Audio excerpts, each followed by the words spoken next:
दोस्तों आज के इस क्लास में देखेंगे ज्योग्राफी यानी कि दोस्तों भूगोल से संबंधित कुछ क्वेश्चन को देखेंगे दोस्तों जो आपके आने वाले सभी कॉम्पिटिटिव एग्जाम्स के लिए दोस्तों काफी इम्पोर्टेंट रहेगा। तो आप लोग इस वीडियो को पूरा देखिएगा दोस्तों और वीडियो पसंद आए तो लाइक कीजिएगा। दोस्तों के यहाँ ज्यादा से ज्यादा इस वीडियो को आप लोग जरूर शेयर कीजिएगा। तो चलिए दोस्तों शुरू करते हैं आज की इस वीडियो को। तो देखिएगा दोस्तों पहला प्रश्न है हमारा कि सौर मंडल का सबसे चमकीला ग्रह कौन सा है। दोस्तों अगर किसी भी क्वेश्चन का आंसर आप लोग पहले से जानते होंगे दोस्तों तो नीचे कमेंट बॉक्स में जरूर शेयर कीजिएगा। तो चलिए सौर मंडल का सबसे चमकीला ग्रह कौन सा है। तो इसका आंसर देखिएगा दोस्तों आप सब। आंसर इसका होगा शुक्र ग्रह। क्या दोस्तों? शुक्र ग्रह जो कि सौर मंडल का सबसे चमकीला ग्रह कहलाता है। अगला क्वेश्चन आता है निम्न में से कोयला का सबसे शुद्ध रूप कौन सा है। तो बताइएगा कोयला का सबसे शुद्ध रूप कौन सा है दोस्तों इनमें से। तो इसका आंसर क्या होगा? एंथ्रेसाइट। यानी कि डी इसका राइट आंसर होगा। याद रखना है एंथ्रेसाइट जो है ये सबसे शुद्ध रूप है दोस्तों किसका? तो कोयला का है। चलिए अगले क्वेश्चन देखते हैं। कौन सी पर्वत श्रेणी भारत में सबसे पुरानी है। तो इनमें से बता दीजिएगा दोस्तों आप सब। अगर आप लोग को मालूम होगा तो फटाफट कमेंट में बताइए दोस्तों कि कौन सी पर्वत श्रेणी भारत में सबसे पुरानी मानी जाती है दोस्तों। तो याद रखना अरावली पर्वत। कौन सा हो जाएगा इसका आंसर? ए वाला हो जाएगा। चलिए अगले क्वेश्चन की ओर चलते हैं। किस देश के साथ भारत की सबसे लंबी अंतरराष्ट्रीय सीमा लगती है। दोस्तों काफी इंपॉर्टेंट क्वेश्चन, ध्यान दीजिएगा कि किस देश के साथ भारत की सबसे लंबी अंतरराष्ट्रीय सीमा लगती है दोस्तों। तो ये क्या होगा? बांग्लादेश के साथ लगता है। यानी कि इस क्वेश्चन का डी इसका राइट आंसर हो जाएगा। चलिए अगले क्वेश्चन देखते हैं। कौन सा दर्रा सतलुज नदी घाटी में स्थित है। तो बताइएगा। तो इसका आंसर क्या होगा दोस्तों कि कौन सा दर्रा है जो सतलुज नदी घाटी पर क्या है स्थित है। तो याद रखना दोस्तों सिर्फ किला दर्रा।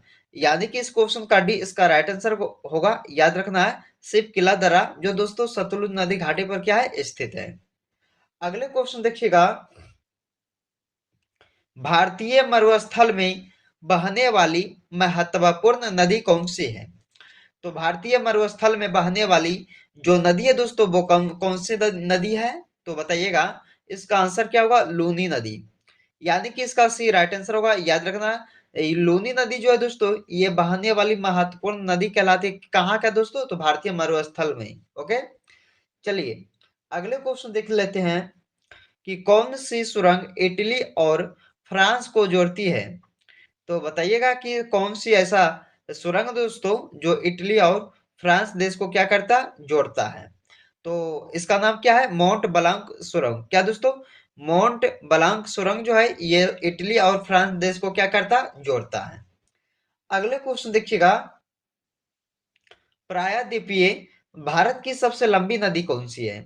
तो प्रायद्वीपीय दोस्तों भारत की सबसे लंबी नदी कहलाएगी कौन सा? गोदावरी नदी। याद रखना इसका डी आंसर हो जाएगा। चलिए अगले क्वेश्चन देखते हैं।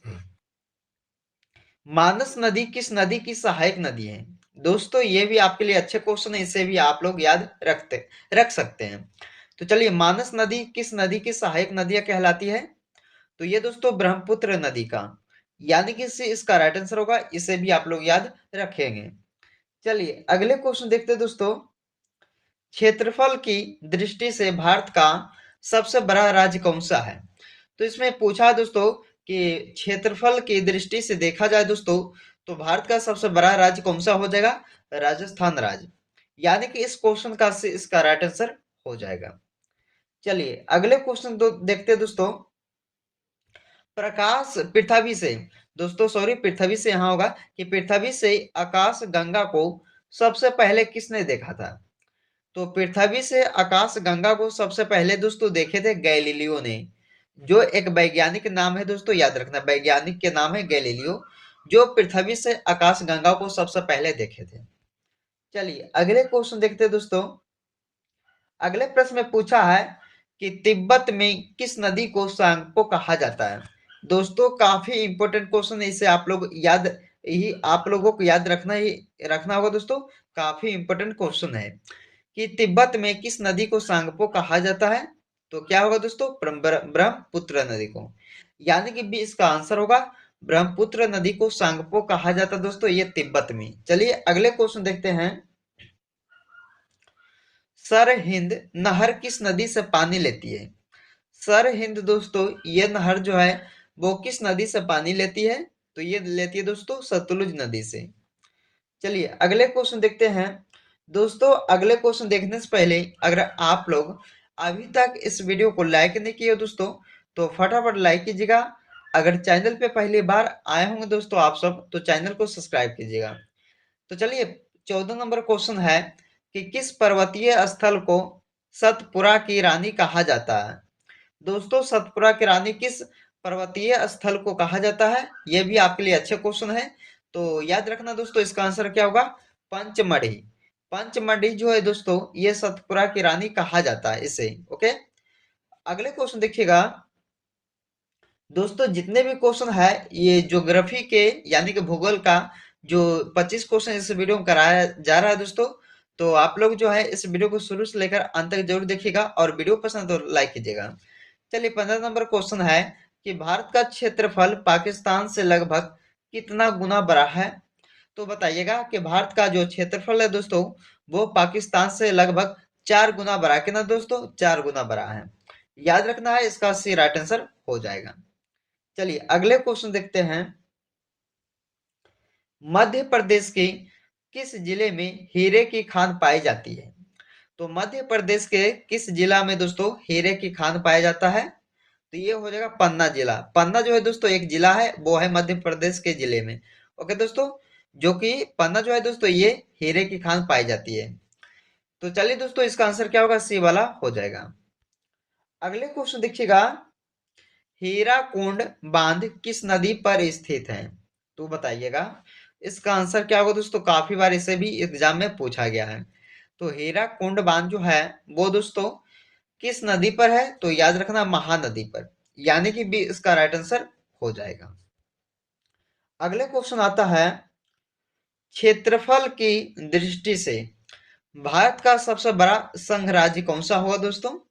तो पूछा जाए दोस्तों आपसे कि क्षेत्रफल की दृष्टि से पूछा जाए कि भारत का सबसे बड़ा संघ राज्य कौन सा है, तो बताइएगा आप सब अंडमान निकोबार द्वीप समूह, यानी कि डी इसका राइट आंसर होगा।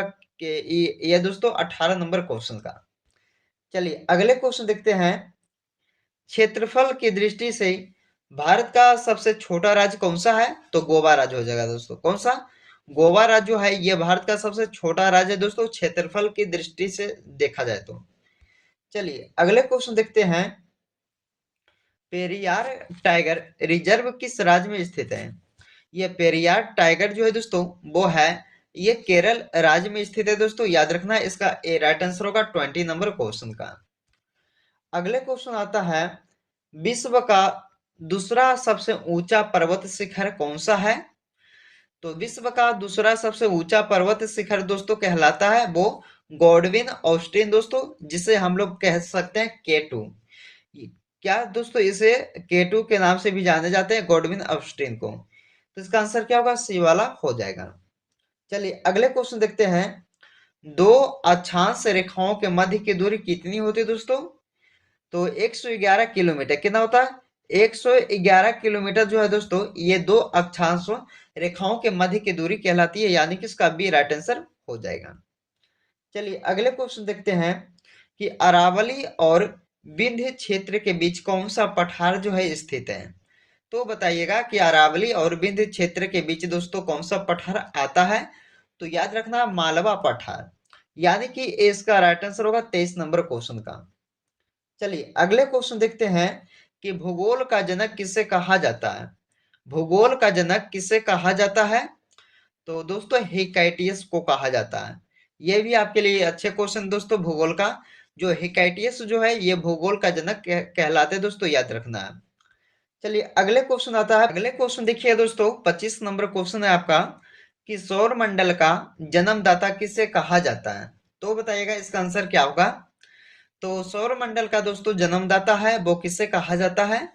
तो ऑप्शन सा है शनि, सूर्य, शुक्र या पृथ्वी। दोस्तों बताइएगा कि सौरमंडल का जन्मदाता जो है वो कहा जाता है किसे? सूर्य को। यानी कि इस क्वेश्चन का राइट आंसर हो जाएगा। तो दोस्तों आप लोग कमेंट बॉक्स में बताइएगा कि ये वीडियो जो है कैसा आप लोगों को लगा है। अगर अच्छा लगे होगा दोस्तों तो लाइक कीजिएगा। दोस्तों के यहाँ ज्यादा से ज्यादा इस वीडियो को आप लोग जरूर शेयर कीजिएगा। तो चलिए दोस्तों आज आज का वीडियो जो है यहीं पे समाप्त करते हैं, फिर मिलते हैं अगले वीडियो में आप सभी से।